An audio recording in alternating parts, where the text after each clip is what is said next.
I am Christopher, 42 years old. And stood there washing my innocent teenage son get handcuffed in the school hall while my own brother smirked behind a handkerchief. Before I tell you about the explosive video that destroyed a perfect reputation and tore my family apart, let me know where you guys are watching from in the comments. I love seeing how far these stories travel. It started on a Tuesday. Just a regular, greasy Tuesday. I was under the hood of a 69 Mustang, fighting with a rusted alternate bolt. Is he hurt? That was my first thought. A fight, a lab accident. He is physically safe, Thomas said, but his tone didn't offer any comfort. But the police are here. We found drugs in his locker, Christopher. A significant amount. I almost dropped the phone. Drugs? You've got the wrong kid, Thomas. Caleb doesn't even drink soda because he's worried about his dental enamel. He doesn't do drugs. Just get here. Now. The line went dead. I didn't even wash my hands. I threw the rag down, shouted at my assistant, Mike, to lock up if I wasn't back in an hour, and jumped into my truck. It's an old Ford, reliable but loud. I peeled out of the lot, my heart hammering against my ribs like a trapped bird. The drive was a blur. I ran 2 red lights. I didn't care. My mind was racing, trying to make the math work. Caleb? Cocaine? Marijuana? It didn't matter what it was. It didn't fit. My son spent his Friday nights building circuit boards and watching documentaries about oceanography. He was gunning for Valedictorian. He was neck and neck with his cousin, Hunter. Hunter, my brother Julian's kid. A cold feeling settled in my gut, heavier than the grease on my skin. Julian was a teacher at the school. The golden boy of our family. The chemistry teacher. The one my parents wouldn't shut up about. I screeched into the school parking lot, taking up 2 spaces. I didn't bother correcting the park job. I sprinted toward the main entrance, my work boots heavy on the asphalt. The receptionist looked up, startled by my appearance. A big man in coveralls, covered in grime, smelling like an auto shop. She buzzed me in without a word. I heard the commotion before I saw it. Down the hallway, near the administrative offices, there were 2 police officers. And there was Caleb. My boy looked so small. He's tall, lanky like I was at that age, but right then, slumped against the lockers with his hands cuffed behind his back, he looked like a child. His face was pale, drained of blood, and his eyes were wide, wet, and terrified. "Dad!" he choked out when he saw me. "Dad, I swear." "Don't say a word, Caleb," I barked, my voice echoing off the linoleum floors. I stepped forward, putting myself between him and the rest of the hallway. "Officer, get those cuffs off him. He's a minor. He's being detained for possession of a controlled substance with intent to distribute on school grounds," the officer said. He was young, hand resting on his belt. "We found 5 grams of cocaine in his backpack." "Cocaine?" I laughed. It was a harsh, jagged sound. "That's insane. Check his blood. Test him right now. He's never touched the stuff." "It was in his bag, Mr. Bennett." A voice came from the office doorway. I turned. There he was. Julian. My brother looked immaculate, as always. Pressed khaki pants, a crisp blue button-down shirt, a tie that probably cost more than my weekly grocery bill. He had a handkerchief in his hand, dabbing at his eyes. He looked devastated. To anyone else, he looked like a heartbroken uncle. To me, he looked like a snake. "Christopher," Julian said, his voice trembling perfectly. I didn't want to believe it. I saw him acting strange near the chemical supply closet during my prep period. I thought, maybe he was stealing test answers. I checked his bag. I had a duty to the school. He sniffed, wiping a non-existent tear.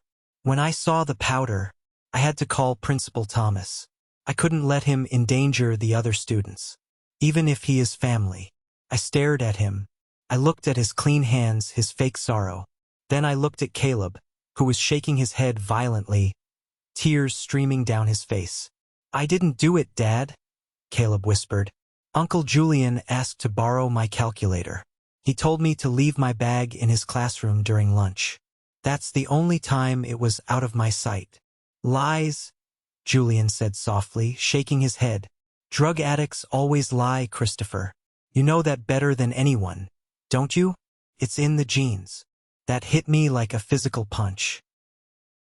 See, when I was 20, I had a rough patch. I drank too much, got into a few bar fights, spent a night in the drunk tank. My parents never let me forget it. They branded me the screw-up, the black sheep. Julian was the scholar, the saint. I was the cautionary tale. I turned my life around 20 years ago. I built a business. I raised a son alone after his mother left. But to them, I was always just one bad day away from being a criminal again. You planted it, I said. My voice was low, dangerous. I took a step toward Julian. The police officer stepped in front of me. Sir, step back, or you'll be joining your son in the cruiser. He's lying, I shouted, pointing a grease-stained finger at my brother. He's doing this because of the rankings. Caleb is ahead of Hunter. That's what this is about, isn't it, Julian? You want your kid to be valedictorian so bad you'd ruin mine? Principal Thomas stepped out of his office. He looked nervous, adjusting his glasses. Mr. Bennett, those are serious accusations. Julian is a respected member of this faculty. He just won the District Teacher of the Year award. Your son was caught with Class A narcotics. My son is a straight-A student. I roared. The hallway was quiet now. Students were peeking out of classrooms. Phones were up, recording. He has a full ride to MIT waiting for him. Why would he throw that away for cocaine? Pressure, Julian sighed. The pressure to compete with Hunter. It probably broke him. He needed an edge. Or maybe a way to cope. I blame myself, really. I should have seen the signs. I wanted to kill him. I physically wanted to wrap my hands around his throat. But I saw Caleb looking at me. He needed a father, not a felon. I took a deep breath. I forced my hands to unclench. I'm calling a lawyer, I said, my voice shaking with suppressed rage. And not just any lawyer. I'm going to get to the bottom of this, Julian. And when I do, you're going to wish you never touched his bag. Julian just looked at me with those cold, dead eyes, masking a smile behind his grief. He leaned in close as the officers began to lead Caleb away. You can't afford a lawyer that can beat this, Chris, he whispered, so only I could hear. Caleb is finished. Hunter wins. Go back to fixing cars. It's all you're good for. I watched them put my terrified son into the back of a police car. I stood there in the parking lot, the smell of exhaust and impending rain in the air, and I felt a fire ignite in my chest.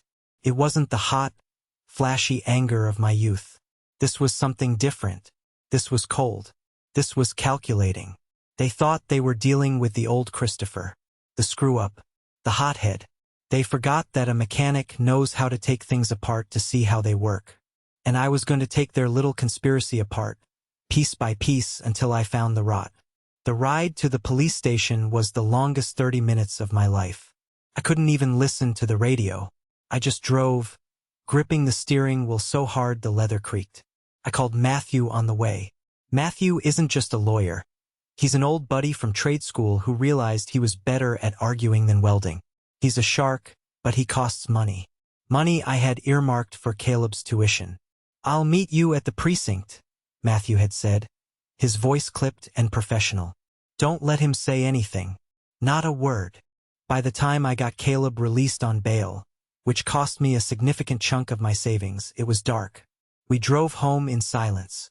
Caleb was curled up in the passenger seat, staring out the window, his eyes red and swollen. He looked broken. When we pulled into the driveway of our small, two-bedroom ranch house, I saw a familiar luxury sedan parked at the curb. Alexis, my parents. I groaned internally. Caleb, go to your room. Take a shower. Don't come out. Grandma and Grandpa are here? He asked, his voice cracking. Go. He ran inside, head down. I wiped my face with my sleeve and walked up to the porch where Robert and Evelyn Bennett were waiting. My father, Robert, was wearing his usual golf attire, arms crossed. My mother, Evelyn, looked like she was attending a funeral, clutching her pearl necklace. You let him in the house? My father didn't say hello. He didn't ask how I was. He just pointed at the door. With drugs? Christopher, have you lost your mind? He didn't do it, Dad, I said, unlocking the door and gesturing for them to come in, though I desperately wanted to tell them to leave. The police report says otherwise, my mother said, walking into my modest living room and wrinkling her nose at the smell of motor oil that always clung to my work clothes. Julian called us. He was sobbing, Christopher, sobbing. He's devastated that he had to be the one to turn Caleb in. Julian is a liar, I said, walking to the kitchen to get a glass of water. My hands were shaking. He planted it. Caleb was the head of Hunter for Valedictorian. The cutoff for GPA calculation is in 2 weeks. If Caleb is expelled, Hunter takes the top spot. It's math, not a tragedy. My father slammed his hand on the counter. How dare you? Julian is a respected educator. He is a pillar of this community. Why would he risk his career, his pension, his reputation, just for a high school ranking? Because he's broke, I said.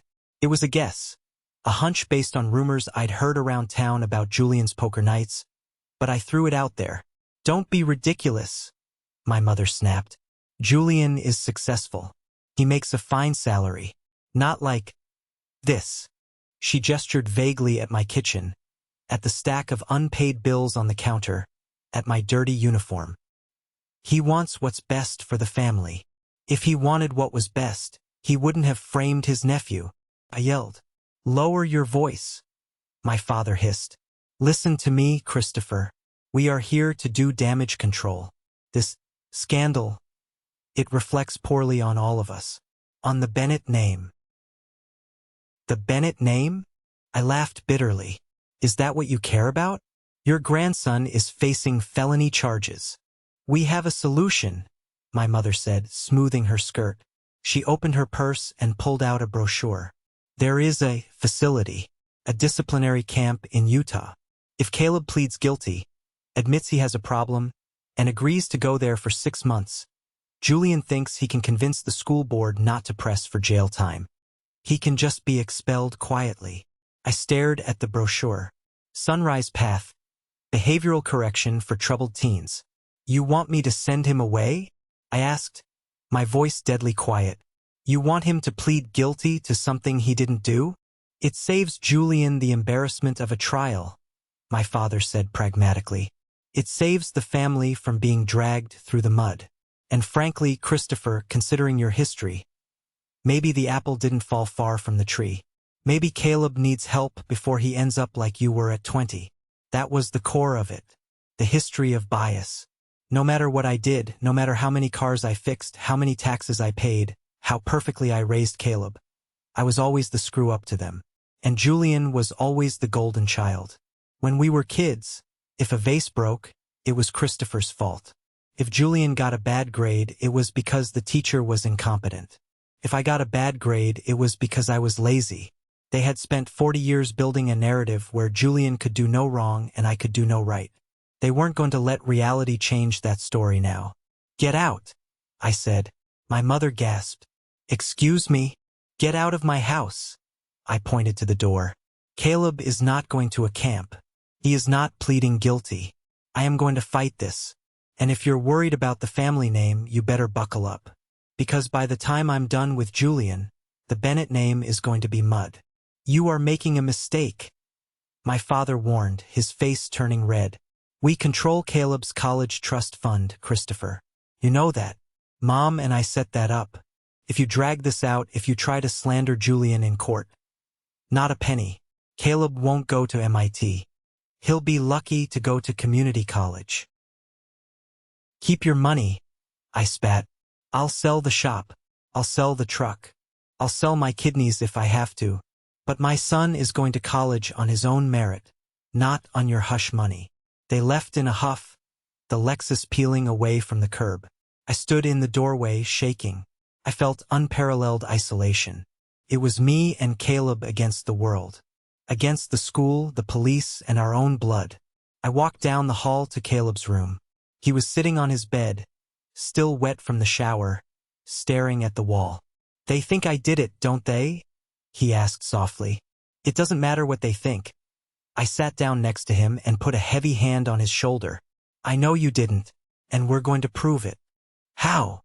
Caleb looked at me, tears spilling over again. "It's his word against mine. He's a teacher. I'm just a kid. And Dad, the locker was locked. I don't know how he got in. We'll figure it out," I promised. "But I need you to be strong. People are going to talk. They're going to be mean. Can you handle that?" Caleb nodded, though he looked terrified. "Dad, if I get expelled, I lose the scholarship. I lose everything." "You won't," I said, though I wasn't sure. "I promise." That night I didn't sleep. I sat at the kitchen table with a pot of coffee and a notepad, making a list. 1. Get the lawyer paid. 2. Find out about Julian's money problems. 3. Figure out how he got into the locker. I looked at the third point. Julian had said he checked the bag. That meant he admitted to opening the locker. But he claimed the locker was already open or he used a master key. No, teachers don't have master keys to student lockers. Only the janitors and the principal do. Unless Julian stole one. I needed evidence. Hard evidence. My phone buzzed again. A text message. Unknown number. I opened it. Check his gambling debts. Ask about the Greek. Don't tell him I told you. H. Hunter. My nephew. Julian's own son. I stared at the screen. The kid who was supposed to benefit from all this, the rival, the perfect cousin. He was turning on his father. A small spark of hope ignited in my chest. If Hunter knew, then Julian was sloppy. And if Julian was sloppy, I could catch him. The next morning, the town of Westfield felt different. It's a small town, the kind where everyone knows what you buy at the grocery store. When I walked into the gas station to get my morning coffee, the conversation stopped. Dead silence. Old Man Miller, who I've known since I was 5, turned his back to me.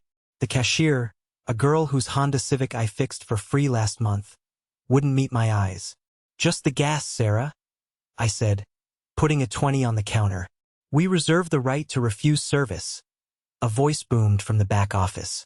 The manager stepped out. "We don't want drug money here, Chris. It's $20 from an alternator job," I said, my voice steady, though my face burned with shame. "You know me, Gary." "I thought I did." Gary crossed his arms. "But I heard what happened. Julian told the Rotary Club this morning. Said you've been running a ring out of your garage and using the kid as a mule. Said it breaks his heart. But he had to speak up." I stared at him. The lie was spreading faster than a virus. Julian wasn't just defending himself. He was actively destroying me to undermine my credibility. If I was a drug dealer, then my accusations against him looked like the desperate lies of a criminal. It was smart. Evil but smart. I took my $20 back. "Fine. But when my boy is valedictorian, don't come asking for a discount on your transmission." I walked out, head held high, but inside I was crumbling. I went straight to Matthew's office. Matthew was wearing a suit that cost more than my car. He looked at me over his rimless glasses. "It's bad, Chris," Matthew said, tossing a file on his mahogany desk. "The district attorney is pushing for juvie. Possession on school grounds is a zero-tolerance offense. And with the amount, 5 grams, they can argue intent to distribute." "It was planted," I insisted. "Matthew, I got a text. From Hunter. Julian has gambling debts. He owes someone called the Greek debt." Matthew paused. He pulled out a yellow legal pad. "Okay, now we're getting somewhere. If we can prove motive, that Julian needed his son to get the scholarship to save him from tuition costs so he could pay off debts, we have a narrative. But motive isn't proof of the crime.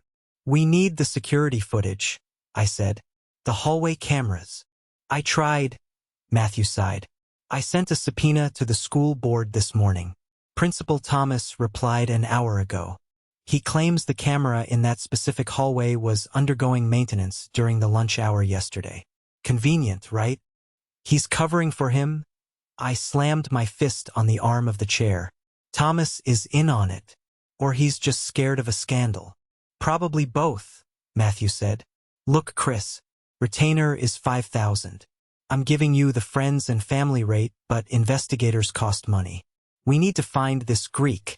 We need to audit Julian's finances. I'll get the money, I said. I didn't know how, but I would. I spent the next 3 days working 18 hours a day. I took every rush job. I fixed transmissions at 2 a.m. I slept in the office chair. I needed that $5,000. Meanwhile, Caleb was at home, suspended. He was depressed. He barely ate. I tried to talk to him, but he just stared at his textbooks like they were artifacts from a lost civilization. Dad, Caleb said on the third night, poking at his spaghetti. Maybe I should just plead guilty. Grandma said, Stop, I said firmly. We don't lie, not to save ourselves, not for anything. But what if we lose? Caleb asked, his voice trembling. Then I go to jail. Real jail, Dad. I'm scared. We won't lose, I lied. I was terrified we would. Then the breakthrough came. I was in the garage, changing the oil on a minivan when my phone rang. It was Matthew. We found him, Matthew said. My private investigator found the Greek. It's a bookie over in the next county. We got records, Chris. Julian is in the hole for $50,000. He bet on the Super Bowl, the NBA Finals, everything. He's hemorrhaging money. Is that enough? I asked, wiping sweat from my forehead. It helps, Matthew said, but it's circumstantial. We can prove he's a degenerate gambler, but we can't prove he put the drugs in the bag. We need to place him at the locker, opening it without cause. I hung up, feeling half relieved, half desperate. We had the why, but we didn't have the how. I went home to check on Caleb. He was in his room, tinkering with something on his desk. He had taken apart his old laptop. What are you doing? I asked, leaning against the doorframe. Just thinking, Caleb said. I was thinking about my science project. The one for the science fair. The mold project? I asked. Caleb had been growing mold on different fast food burgers to see which ones decomposed fastest. It was gross but brilliant. Yeah, Caleb said. I set it up in my locker, because it's dark and cool in there. The perfect environment. Okay. I didn't see where he was going. Dad. Caleb looked up, his eyes wide. I wanted to record the growth. A time-lapse? To show the rate of decay over 2 weeks. My heart skipped a beat. You recorded it? I put my GoPro in the vent, Caleb said, speaking faster now. The little air vent at the top of the locker. I taped it from the inside, facing down at the burgers. It was set to take a photo every 30 seconds, but I left it on video mode by mistake because the battery pack I built can last for days. Is the GoPro still there? I asked, my voice barely a whisper. I think so, Caleb said. The police took my backpack. They took my books. But the GoPro is black, and it's taped to the dark metal roof of the locker, way in the back. If they just grabbed the bag, they might have missed it. I grabbed Caleb by the shoulders. You have a camera inside your locker? Recording 24/7. Since Monday morning. Caleb nodded. Get in the truck, I shouted. We can't go to the school, Dad. I'm banned. I don't care, I said. We're getting that camera. We didn't go to the school directly. I knew if I showed up, Thomas would call the cops and I'd be arrested for trespassing. We needed a plan. I drove to Matthew's house. It was 9 p.m. He opened the door in his bathrobe, holding a glass of scotch. You look like a maniac, Chris, he said. We have footage, I panted. Inside the locker. A GoPro. Matthew's eyes widened. He dropped the glass. It didn't break, just bounced on the carpet, spilling amber liquid everywhere. Are you serious? It's still in there, I said. But the school is locked down. And if Thomas finds it or Julian, they'll destroy it. We need a court order to preserve evidence, Matthew said, pacing. But that takes time. If we file a motion tomorrow morning, Thomas gets notified. If he's dirty, He'll clear out the locker before the cops get there. We can't wait, I said. We have to get it tonight. Chris, I am a lawyer, Matthew warned. I cannot advise you to break into a government building. That is a felony. It will inadmissible in court if you steal it. I won't break in, I said. I'm the emergency contact for the auto shop class. I have a key to the garage bay. The garage connects to the main hallway. Technically, Matthew rubbed his temples. If you are entering to retrieve personal property that was not seized by the police, it's a gray area, a very dark gray area. He looked at me. I didn't hear this conversation, but if you get that SD card, bring it straight to me. Do not view it. Do not copy it. Chain of custody is already screwed. We need to minimize the damage. I nodded and ran back to the truck. Caleb was waiting. Are we doing a heist? He asked, looking more alive than he had in days. No, I said. We're doing a recovery mission. We parked the truck 3 blocks away, in the shadow of the football stadium. We walked through the woods that bordered the school. It was raining now, a cold, miserable drizzle. I was soaked, my boots squelching in the mud. We reached the auto shop bay doors. I prayed the key still worked. I hadn't used it in 2 years, not since I volunteered to fix the lift. I slid the key in. It stuck. Come on, I whispered. I jiggled it. Click. The small side door opened. We slipped inside. The smell of oil and rubber greeted me. A familiar comfort in a hostile place. Quiet, I hissed. Janitors are still here until 10. We crept through the shop, past the half-assembled engines, and into the main corridor. The school was creepy at night. Shadows stretched long across the lockers. The only light came from the red exit signs. Number 402, Caleb whispered. We counted down the numbers. 410, 408, 405. We heard footsteps. Hide! I shoved Caleb into a janitor's closet. We held our breath. The squeak of rubber shoes on linoleum. The jingle of keys. A flashlight beam swept across the floor, inches from the gap under the door. It was the night custodian, Old Man Jenkins. He was humming a tune. He walked right past us. We waited 2 minutes. Then we moved. Locker 402. It had a yellow crime scene, do not touch tape across it. Dad, Caleb whispered. If we break the tape is already peeling. I noted. It was cheap adhesive. I carefully lifted the bottom strip. Do you have your combination? December 9th, 34. Caleb recited. I spun the dial. My hands were shaking so bad I messed it up the first time. I took a breath. Focus. Like an engine. The latch clicked. I pulled the handle. The locker opened. Smelled like rotting meat. The burgers. Gross, Caleb gagged. I used the flashlight on my phone. The locker was empty except for the science project on the bottom shelf, 3 Tupperware containers with fuzzy, green burgers inside. The police had taken the bag, the books, the jacket, but they had ignored the moldy burgers. I looked up. There, taped to the ceiling of the metal box, concealed in the dark corner behind the lip of the frame, was the tiny black square of the GoPro. The red light was blinking. Blink, blink. It was still recording. Gotcha, I whispered. I carefully peeled the tape off. I checked the SD card slot. It was full. I shoved the camera into my pocket. I closed the locker. I smoothed the yellow tape back down.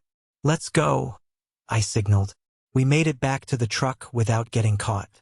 As soon as I turned the key in the ignition, I let out a scream of relief. Yeah, Caleb was grinning. Did we get him? We're about to find out. We drove straight to Matthew's house. He was waiting. We plugged the SD card into his laptop. The file list was huge. Thousands of images. And one massive video file labeled project_decay_video_01. Matthew clicked it. He scrubbed the timeline. Monday morning, Caleb putting books in. Monday lunch, Caleb getting his sandwich. Tuesday morning, stop, I pointed. There. The timestamp was Tuesday, 10:15 a.m. Julian's prep period. On the screen, the locker door opened. Since the camera was on the ceiling looking down and out, we got a perfect view of the face peering in. It was Julian. He looked left. He looked right. He looked nervous. He was wearing latex gloves, the blue ones from the chemistry lab. He reached into his pocket. He pulled out a clear plastic baggie filled with white powder. "You son of a bitch," I whispered. On the video, Julian unzipped Caleb's backpack, which was in the locker at the time. He shoved the baggie into the small front pocket. Then, he did something that sealed his fate. He looked directly at the burgers, made a face of disgust, and actually spoke. The GoPro audio picked it up clearly. "Sorry, kid. Nothing personal. Just business. Hunter needs that spot." He slammed the locker shut. The room was silent. Matthew sat back in his chair, a slow smile spreading across his face. "Ladies and gentlemen," Matthew said softly, "we have a smoking gun. Can we go to the police now?" Caleb asked. "No," I said.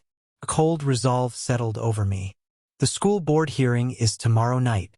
Julian is planning to make a big speech about integrity. If we go to the police now, Thomas might try to bury it or claim the video is doctored. We need to do this publicly. "You want to ambush him?" Matthew asked, raising an eyebrow. "I like it. I want everyone to see," I said. "My parents, the principal, the whole town. I want them to see exactly who their teacher of the year really is." The Westfield Town Hall was packed. Felt like a witch hunt. Every parent, teacher, and busybody in town was there. My parents sat in the front row, looking dignified and tragic. Julian sat next to them, looking somber in a charcoal suit. Caleb and I sat at a small table on the side with Matthew. People were whispering, pointing. I could hear the words junkie, criminal, bad parenting. Principal Thomas opened the meeting. "We are here to address the expulsion of Caleb Bennett," he announced. "Due to the severity of the infraction, possession of cocaine, the board recommends immediate expulsion and referral to juvenile authorities." Julian stood up to speak. He walked to the podium. The room went silent. He was a gifted speaker. I'll give him that.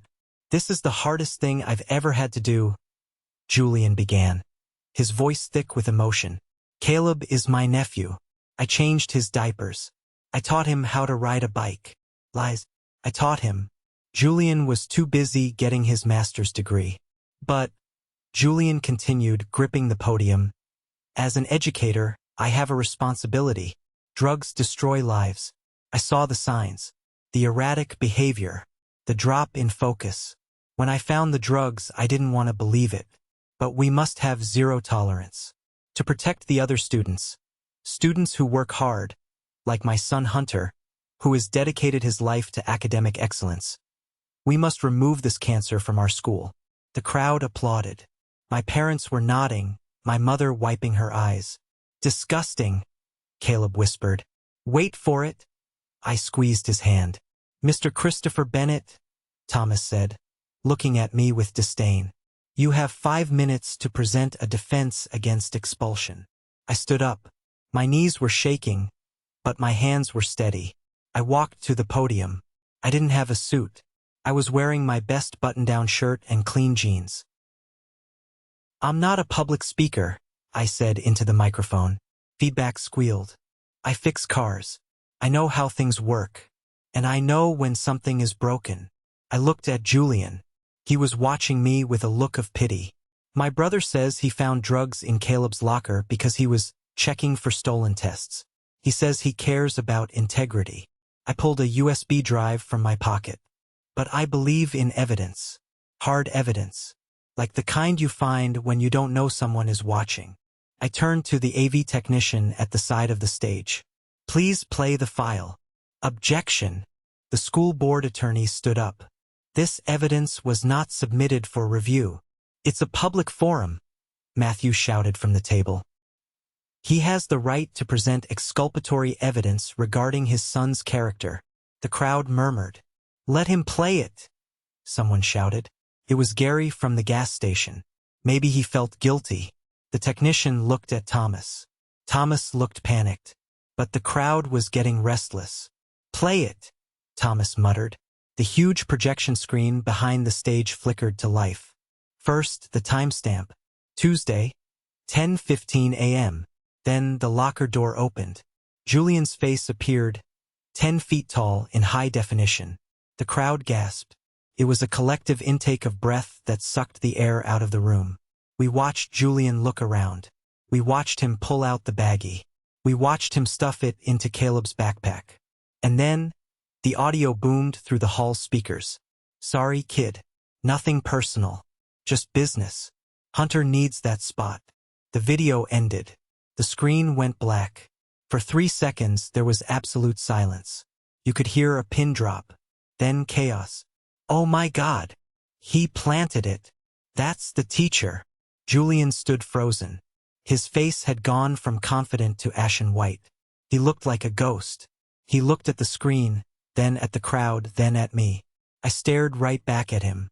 I didn't smile. I didn't gloat. I just looked at him with the cold, hard stare of a mechanic who finally found the broken part. My parents were paralyzed. My mother had her hand over her mouth. My father was staring at Julian with his mouth open, his face turning a dangerous shade of purple. This is fake," Julian shouted, his voice cracking. "It's a deep fake. Christopher made it. He's good with computers." "It's a GoPro video, Julian," I said into the mic. "The metadata is intact, and I think the police will find your fingerprints on that baggie inside the backpack. Fingerprints that shouldn't be there if you just found it." Sheriff Adrian, who was standing at the back of the room for security, started walking down the aisle. He wasn't walking toward me. He was walking toward Julian. "Julian Bennett," the sheriff said, his voice booming without a mic. "Please step away from the family." "No, wait. You don't understand." Julian backed away, knocking over a chair. "I did it for the school. I did it for the rankings." "You did it for the money," I said loud and clear. "You owe $50,000 to a bookie in the next county. You needed Hunter to get the scholarship so you wouldn't have to pay for college." Another gasp from the crowd. My mother let out a wail. "Julian? Is it true?" Julian looked at our mother. He crumbled. I could have won it back, Mom. I just needed time." The sheriff grabbed Julian's wrists. Click, click, the sound of handcuffs. The same sound I heard 3 days ago on my son. But this time it was music. "You have the right to remain silent," Adrian recited. Julian was dragged out of the hall, kicking and screaming like a child. "I'm the teacher of the year. You can't do this. Christopher, tell them we're brothers."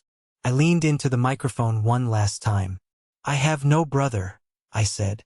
"I only have a son, and he is the valedictorian." The meeting dissolved into anarchy.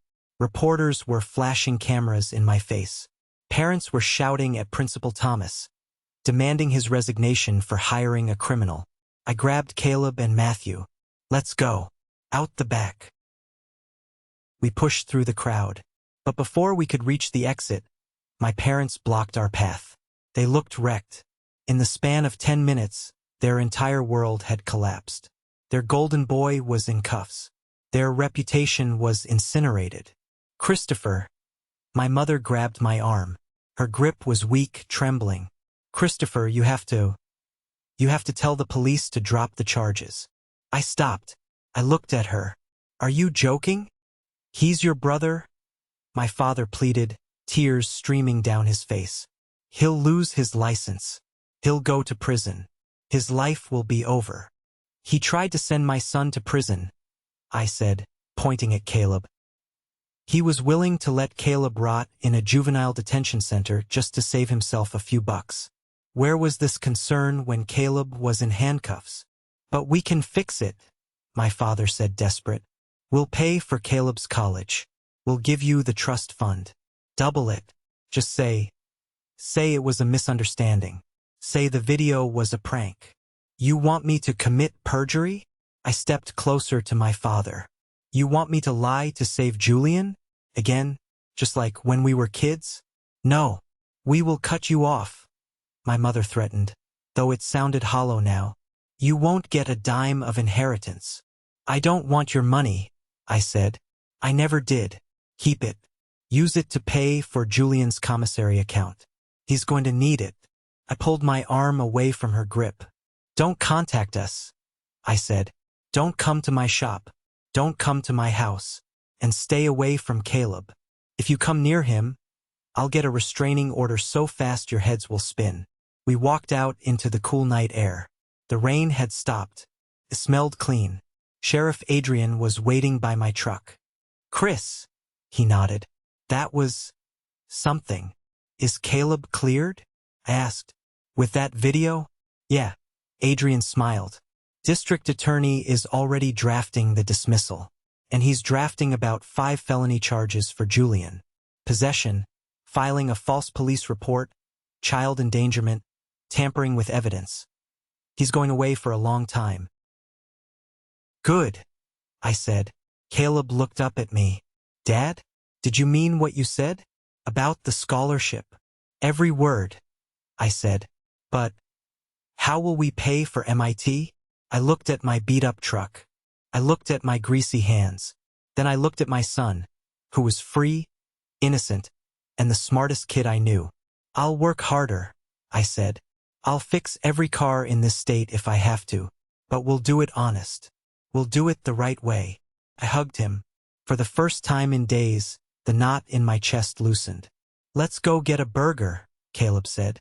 But maybe not from that place I used for the experiment. We both laughed. It was a tired laugh, but it was real. The days following the school board meeting were a blur of flashbulbs, legal briefs, and the smell of fresh coffee that Matthew kept brewing in his office. You might think that proving your innocence is the end of the story. You might think the credits roll the moment the bad guy gets handcuffed and the hero walks away. But real life isn't a movie. Real life is the paperwork that comes after. Real life is picking up the pieces of a family that didn't just break.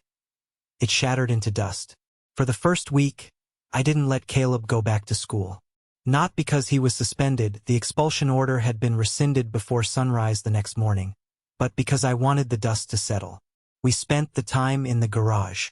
I taught him how to rebuild a carburetor on a '67 Chevy. There's something therapeutic about fixing an engine. You take something that's clogged, dirty, and refusing to run, and you clean it. You replace the gaskets. You tighten the screws. And when you turn the key, it roars to life. It's a redemption arc made of steel and gasoline. Dad, Caleb said on the 4th day, wiping grease from his forehead. He looked older than he had a week ago. The baby fat seemed to have melted away from his cheeks, replaced by the sharp jawline of a young man who has seen how ugly the world can be. Do you think Uncle Julian hates me? I stopped ratcheting the bolt. I looked at my son. It's not about hate, Caleb. It's about selfishness. Julian loves himself more than he loves anyone else. That's not your fault. That's his tragedy. When Caleb finally returned to Westfield High, I drove him. I walked him to the front steps. I expected jeers. I expected the rumor mill to still be churning out poison. But as we walked up the concrete path, the sea of teenagers parted. They didn't mock him. They looked at him with something I hadn't expected. Respect. He was the kid who took down the corrupt teacher. He was the kid who beat the system. Principal Thomas was gone, placed on indefinite administrative leave, pending an investigation into his willful negligence. The interim principal, a stern woman named Mrs. Gable who had come out of retirement, met us at the door. She shook Caleb's hand firmly. "Welcome back, Mr. Bennett," she said. "Your locker has been cleaned, and we've installed new security cameras in every hallway. You have nothing to worry about." But the real battle wasn't at school. It was in the courtroom. Julian's trial was swift, brutal, and public. Because I had refused to sign any non-disclosure agreements or accept any settlement offers from my parents, the district attorney had a field day. They threw the book at him. Possession of a controlled substance within a school zone. Filing a false police report. Child endangerment. Tampering with evidence. I sat in the front row every single day. I wore my best work shirt, ironed crisp. I wanted Julian to see me. I wanted him to see the brother he called a loser, the brother he tried to frame, sitting there as a free man while he sat in the defendant's chair wearing an orange jumpsuit that washed out his pale complexion.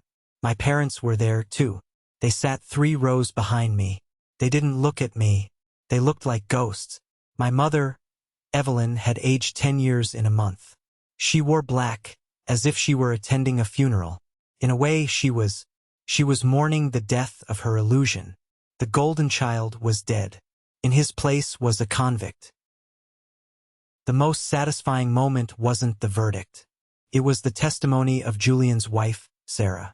She had filed for divorce 3 days after the arrest. She took the stand, her voice shaking but determined. She detailed the gambling addiction Julian had hidden for years. She talked about the drained savings accounts, the second mortgage on their house that she hadn't known about, and the nights he came home screaming about money. He told me, Sarah said, wiping a tear, that if Hunter didn't get a full scholarship, we would lose the house. He said he had a plan. He said Christopher was expendable because he was already damaged goods. I felt a hand on my shoulder. It was Matthew, my lawyer and friend. "Easy, Chris," he whispered. I wasn't angry anymore. I was just sad. Sad that my brother had traded his soul for a tuition bill. The jury deliberated for less than 2 hours. Guilty on all counts. The judge, a no-nonsense man who had zero patience for educators who betrayed their trust, sentenced Julian to 5 years in state prison, followed by 10 years of probation. He also stripped Julian of his teaching license permanently. As the bailiffs led Julian away, he turned to look at the gallery. He didn't look at his wife. He didn't look at his parents. He looked at me. "I'm sorry," he mouthed. I didn't respond. I didn't nod. I just watched him disappear through the side door. Sorry doesn't fix a broken trust. Sorry doesn't erase the image of my son in handcuffs. After the trial, life began to shift into a new gear. My parents tried to reach out. They sent letters. Long, rambling letters written on expensive stationery.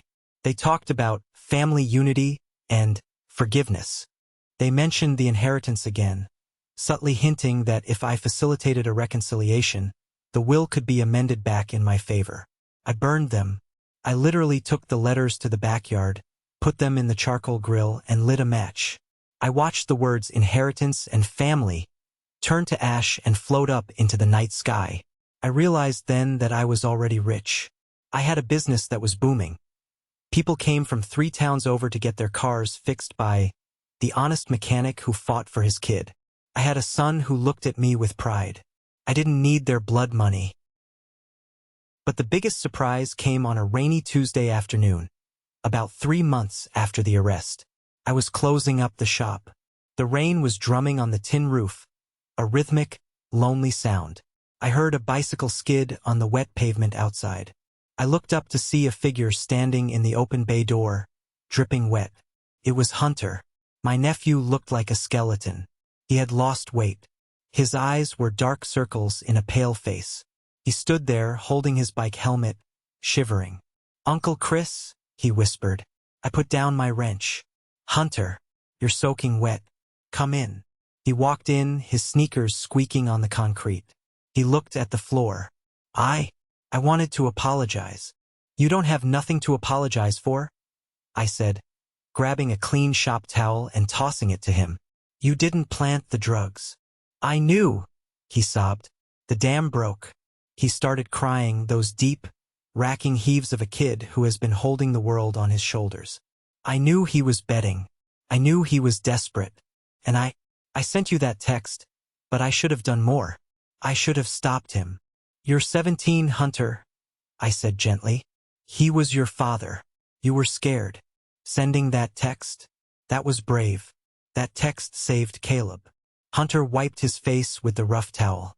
"I never wanted to be valedictorian, Uncle Chris. I hate school. I hate the pressure. Dad made me take AP classes. He made me study until midnight every single night. If I got an A-, he would scream at me for hours. He said I had to be perfect because you and Caleb were the failures. I felt a surge of rage toward my brother, even though he was already in a cell. To abuse his own son like that. What do you want to do, Hunter? I asked. If you could do anything. Hunter looked around the shop. He looked at the Mustang on the lift. He looked at the tools hanging on the pegboard, gleaming under the fluorescent lights. I like cars, he said softly. I like how they work.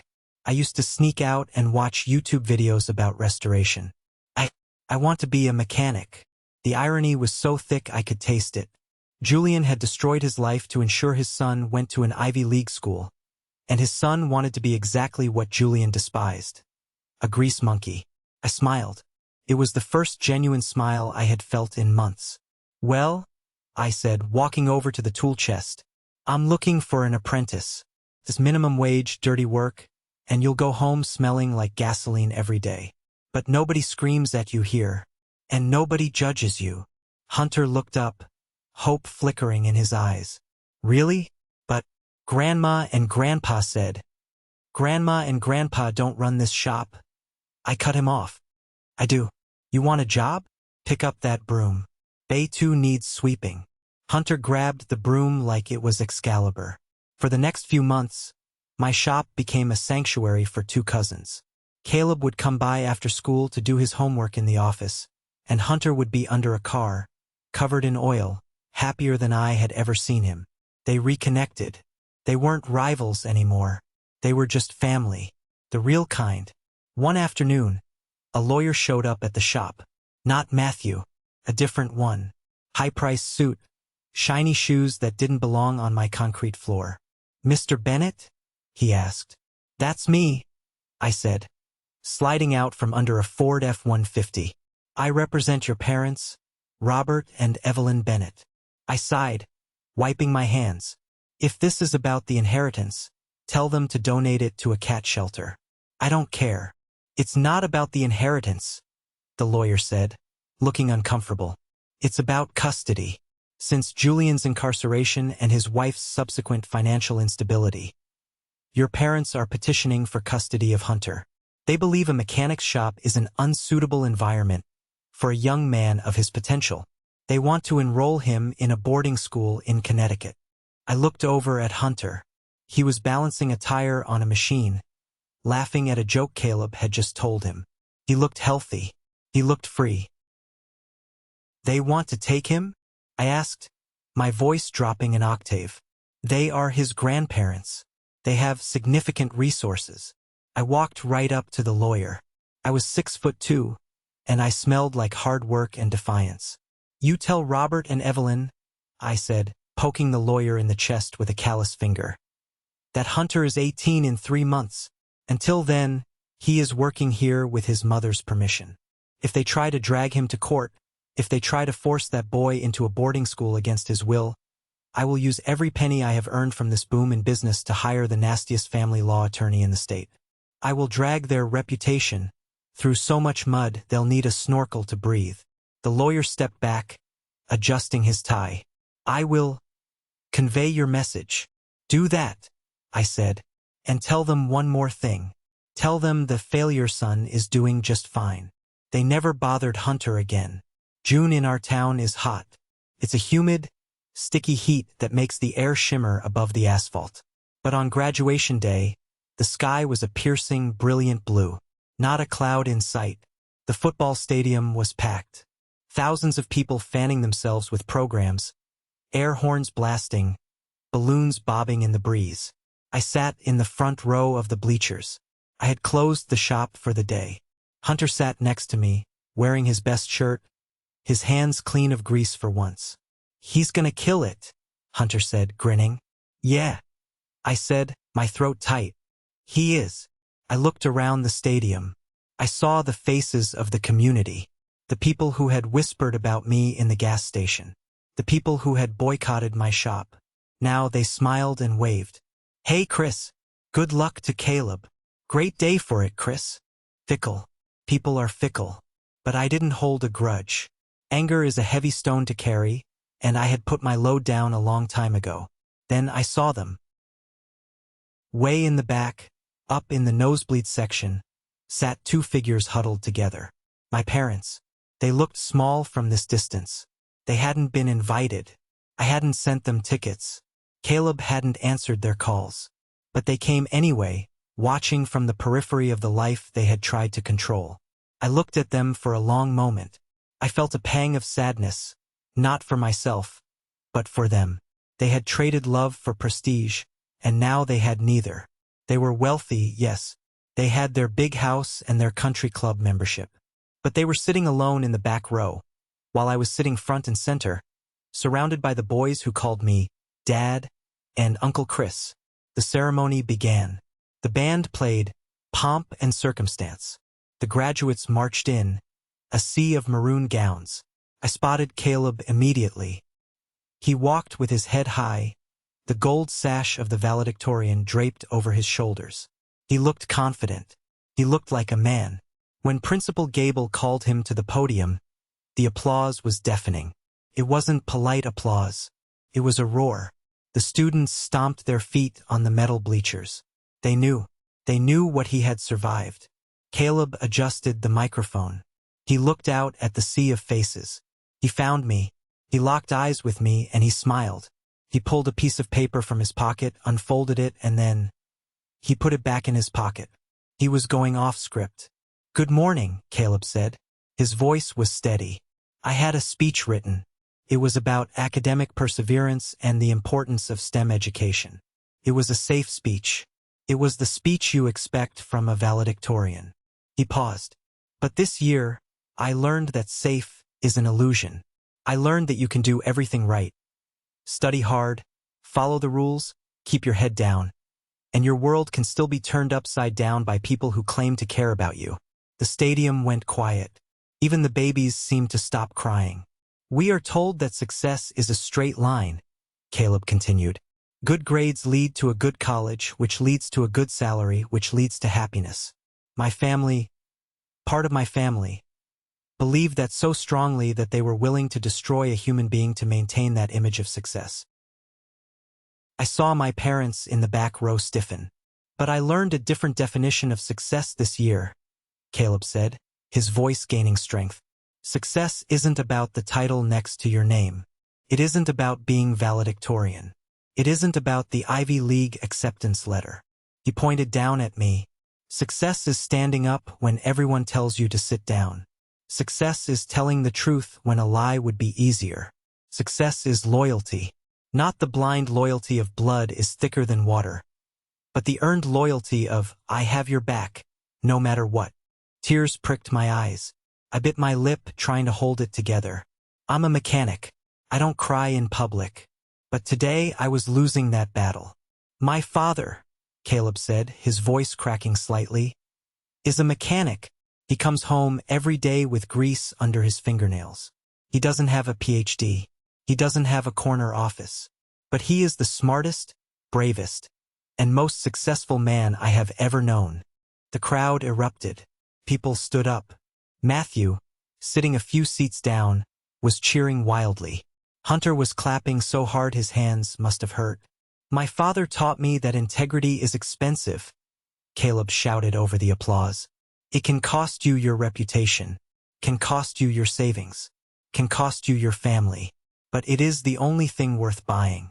Because at the end of the day, when you look in the mirror, you have to like the person staring back at you." He took a deep breath.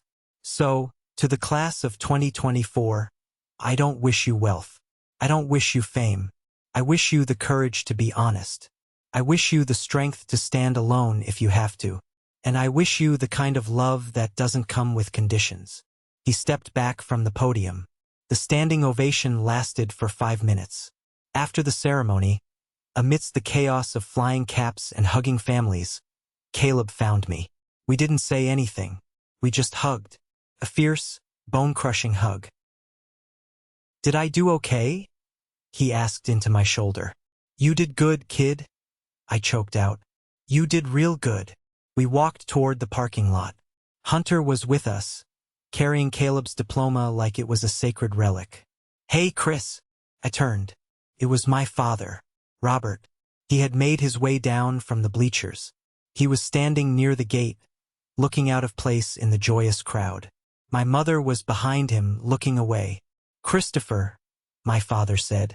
He looked older, smaller. That was quite a speech.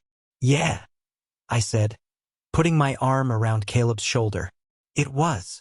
We were wondering. My father hesitated, looking at his shoes. We have a reservation at the country club for a celebration lunch. We reserved a private room. We were hoping maybe you boys would join us to start over. It was the olive branch, the final attempt to buy their way back in. Private room, fancy lunch, the appearance of a happy family. I looked at Caleb. He looked at me, leaving the decision in my hands. I looked at Hunter. He looked terrified that I might say yes. I looked at my father. I saw the fear in his eyes, the fear of being alone, the fear of irrelevance. We can't, I said simply. Why not? My father asked, a hint of his old arrogance creeping back in. It's the best steakhouse in the county. Because we're celebrating, I said. And we're going to a place where they serve burgers. Greasy, cheap burgers. The kind you can eat with your hands. Christopher, please. My mother spoke up, her voice thin. We're your parents. I know, I said softly. And that's why I have to protect these boys from you. I turned my back on them. Let's go, boys, I said. I'm buying. We walked away. We walked toward my beat-up Ford truck.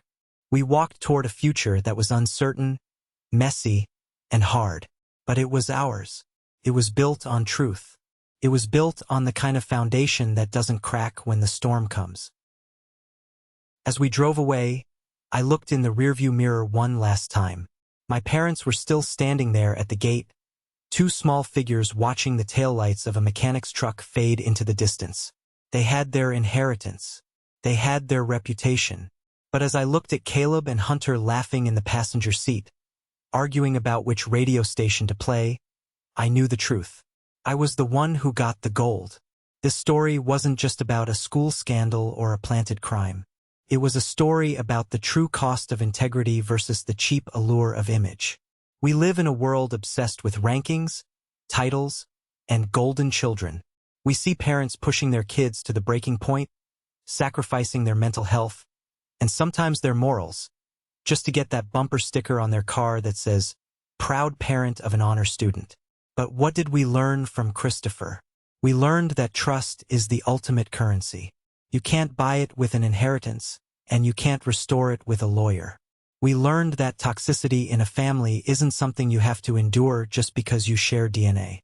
Sometimes, the healthiest thing you can do for your children is to cut off the branch that is poisoning the tree. Christopher broke the cycle of abuse not by fighting fire with fire, but by standing firm in his truth and offering unconditional love. Not just to his son, but to the nephew who was supposed to be his enemy. I want to hear from you. What was the moment in this story that hit you the hardest? Was it the GoPro reveal? Or was it the moment Christopher burned the letters? If you believe that character matters more than reputation, leave a comment with the word good below. Or tell me, have you ever had to stand up to a family member to protect the ones you love? Thank you for listening. Your time is the greatest gift you could give me, and I appreciate every single second of it. Stay strong, stay honest, and I'll see you in the next story.